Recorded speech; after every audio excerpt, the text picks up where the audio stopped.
आज मैं उन बिगनर से बात करने जा रहा हूं जिन्होंने कभी लाइफ में एक्सरसाइज नहीं की है और अभी नए नए जिम को शुरू कर रहे हैं। पहला पहला टेस्ट मिलने वाला है उन्हें जिम का।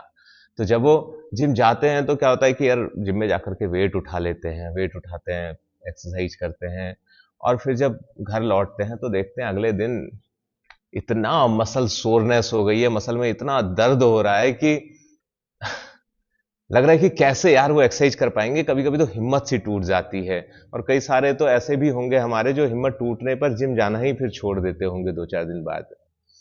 तो ऐसे बंदों के लिए वो मसल सोरनेस जब उन्हें होती है तो इस मसल सोरनेस के लिए क्या करें भाई, क्या इलाज है जो कि हम इससे निकल पाए।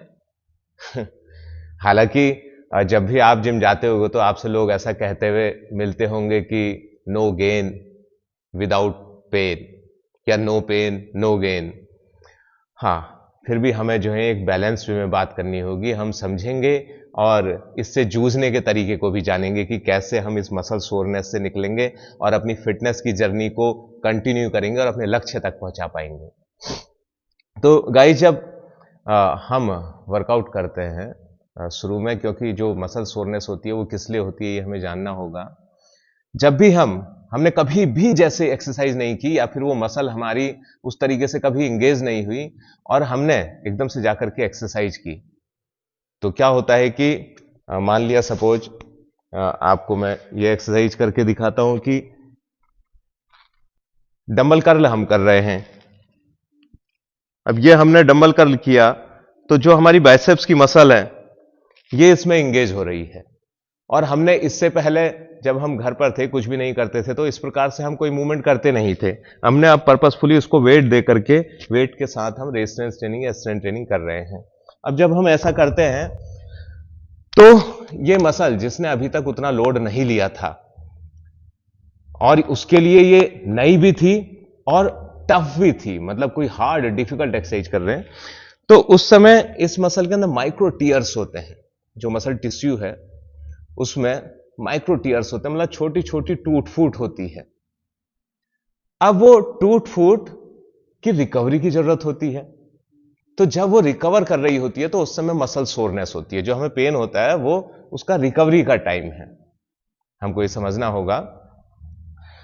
और ये केवल नई एक्सरसाइज करते समय ही नहीं, अगर हम पुरानी एक्सरसाइज भी जिसको हम करते आ रहे हैं उसका इंटेंसिटी बढ़ा देंगे, उसे टफ वे में करने लगेंगे और मतलब अपनी कैपेसिटी से बहुत ऊपर को जाने की कोशिश करने लगेंगे, तो उस समय भी ये मसल सोरनेस होगी।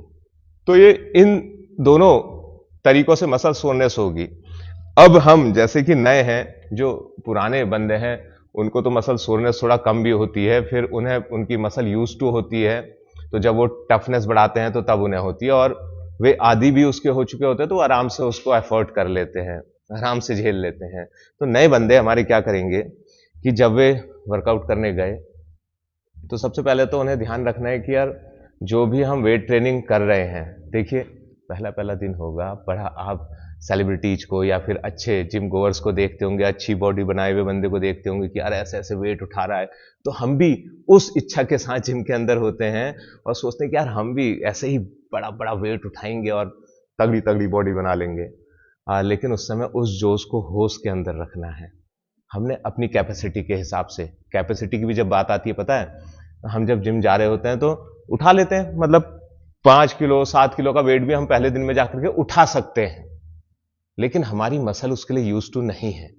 हमने ऐसा नहीं करना है।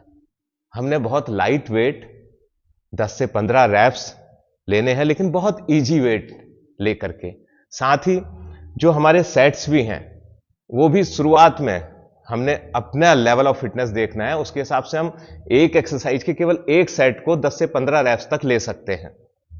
जब जब धीरे धीरे स्लो प्रोग्रेशन, फिर हमें लगता है कि यार हफ्ता भर हो गया, 10 दिन हो गए, 15 दिन हो गए, अब हमारी मसल थोड़ी सी ग्रो अप हो गई है, तो तब जाकर के हम उसमें एक सेट और ऐड कर लें, 2 सेट कर लें और ऐसे ही आगे जाकर के हम उसको 3 सेट कर लें।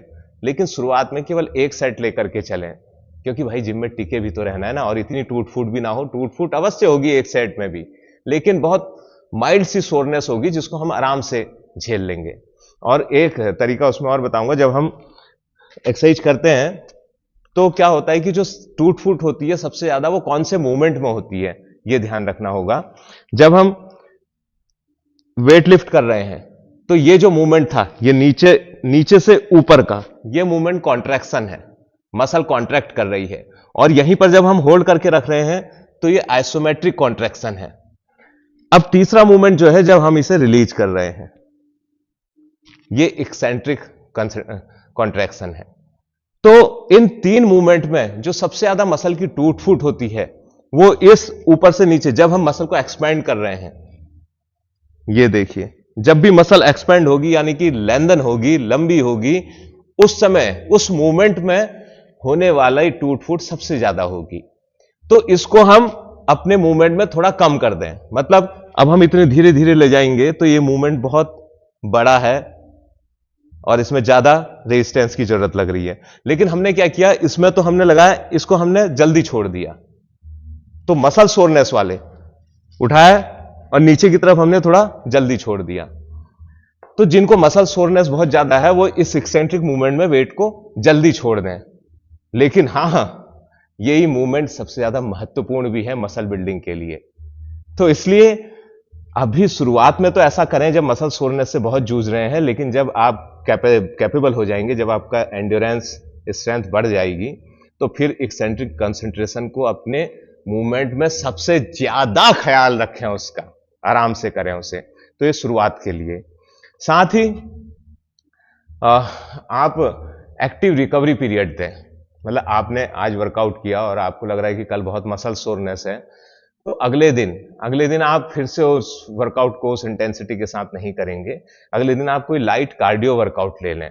मसलन आप लाइट इंटेंसिटी का ट्रेडमिल कर सकते हैं, आप साइकिलिंग कर सकते हैं, आप क्रॉस ट्रेनर कर सकते हैं। तो लाइट इंटेंसिटी का कार्डियो वर्कआउट रख लें। फिर उस दिन में आपकी एक रिकवरी हो जाएगी, मसल स्लैक हो जाएगी, फिर नेक्स्ट डे आप उसको ले लें।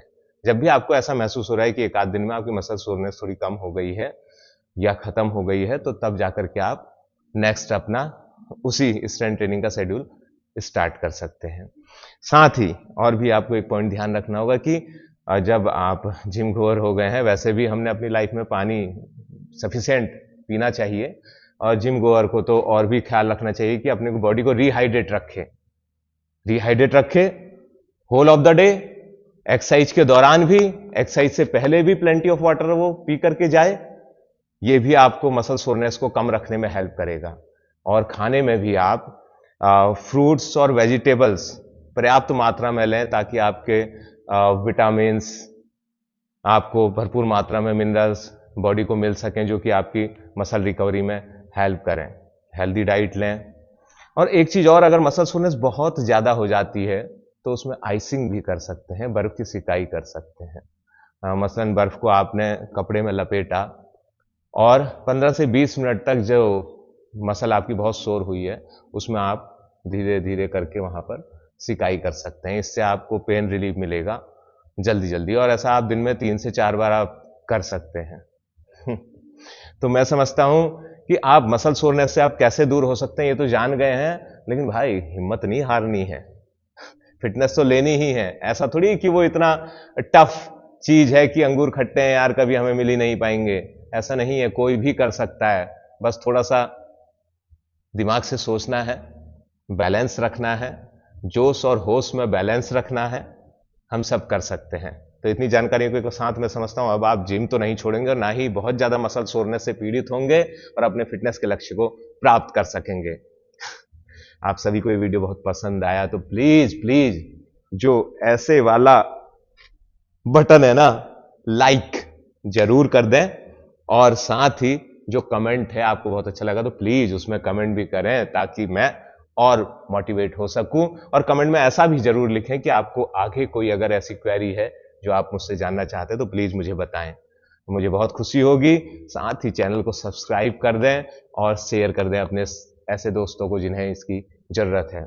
एक चीज और, बगल में यार एक बेल आइकन होगा, उसको टन से दबा दें।